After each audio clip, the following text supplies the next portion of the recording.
Hello, I'm here to talk about the Accelerated Health Sciences Bachelor of Science that leads into the Athletic Training Masters of Science. First, I'm going to talk about the program, a little bit about the plan of study, which are the courses that the students take, some of the outcomes, careers, and professional associations associated with the athletic training program, and then I'm going to end with a profile on the student, faculty, and alum. I'm Dr. Wendy Krupnick, and I'm the Director of Health Sciences. I also serve as the advisor for undergraduate health science students. Here's my contact information if you have any questions at the end. The Accelerated Bachelors of Science in Health Sciences and Masters in Athletic Training program is considered what we call a 3+2 program. That means that in the first 3 years, the typical freshman, sophomore, and junior years, students complete the majority of their undergraduate credits. And then in the fourth year, if they've met progression criteria, they move seamlessly into the professional level of the program, and they take graduate courses when they would typically be seniors. That allows them to earn their bachelor degree after year 4, and they graduate with their friends. And then after 1 more year, they get to earn their master's degree. So what this means is that they move to the professional phase 1 year early, and ultimately shorten the time that it would take for both degrees together. Typically, the way that accelerated degree programs work is that the first 3 years are considered the pre-professional coursework, and that's where students complete undergraduate requirements and the prerequisites for the particular health discipline that they're interested in. And then the 4th and 5th year are considered the professional level, or the amount of curriculum and experiential courses that are dedicated to the actual profession. And students learn the knowledge, the skills, and the attitudes that help them become expert clinicians. And finally, the last year is typically when students complete their clinical rotations, and that's what enables them to be ready for entry-level practice. So for the Bachelors of Health Science, these are the way that the courses are organized. There are some courses that are on health and wellness, and that's both classroom and experiential. Then we have science and psychology courses, some of which are required and some students get to choose.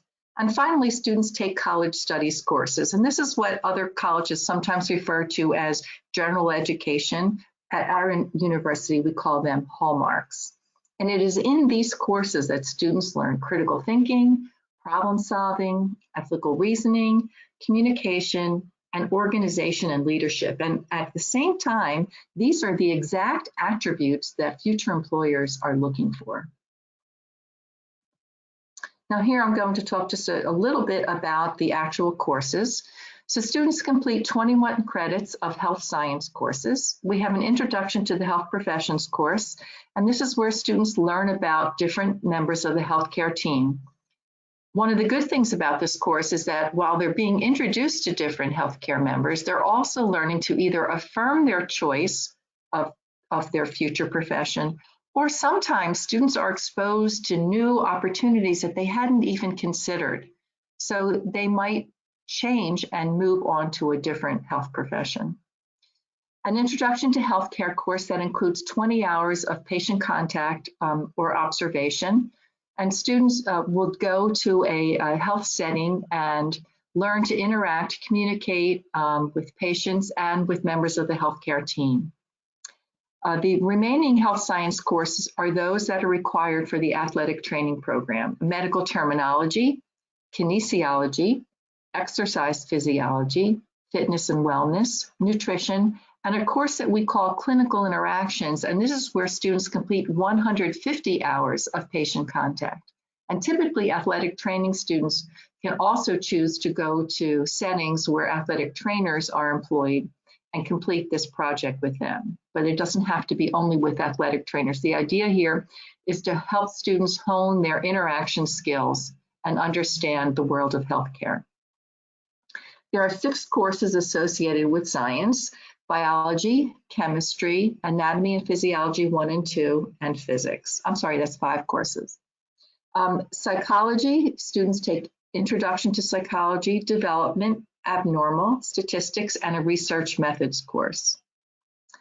Finally, students complete 34 of the college studies Hallmark courses. Students also get to choose 2 free electives, and that would be in any topic or discipline of interest to them. And finally, their Bachelor of Science includes 26 credits of professional level coursework. A little bit here on some of the facilities that we have available for health provider training. We have 5 large simulation centers, 20 fully equipped AV supported clinical exam rooms, and that's what you see in the bottom right of the slide here. More than 125 standardized patients, and standardized patients are paid actors who play out clinical scenarios, and they require students to think on their feet, be in the moment, and to respond to questions about the person's health. And that's what you see also in the bottom part of the slide. We also have low and high fidelity models that we use to teach and develop clinical skills, and that's the top part of the slide. We also refer to this as mannequins. A little bit more about the athletic training profession.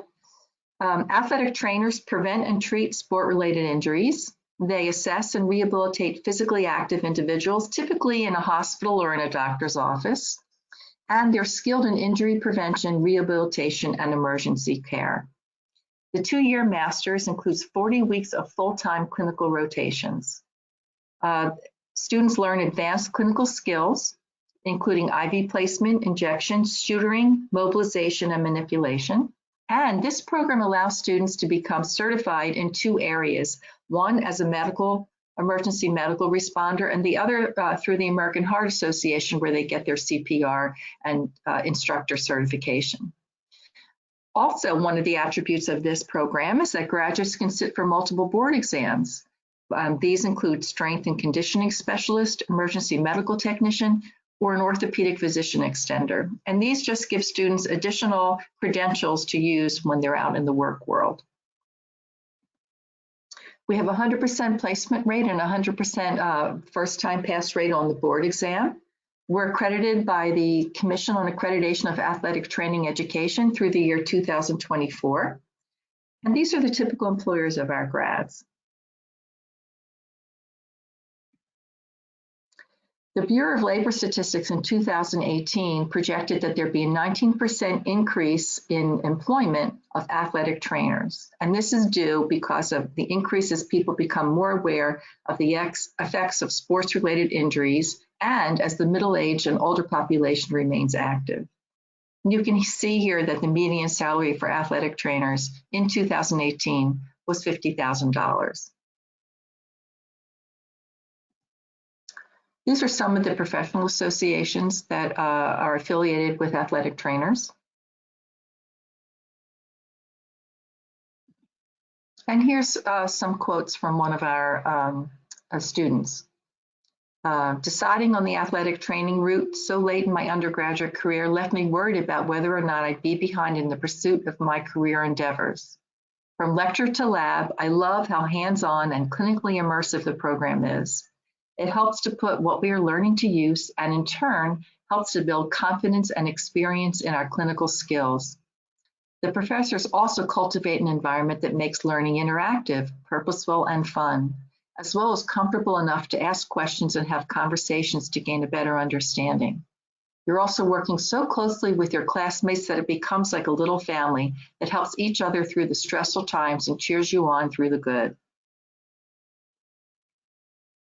The director, Dr. Kelly Pagnotta.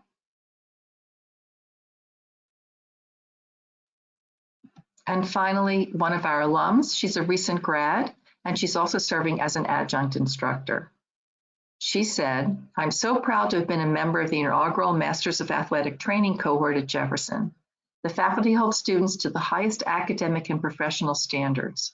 This program pushed my intellectual capacity and shaped me into the clinician educator I am today. And her advice, don't be afraid to try something new.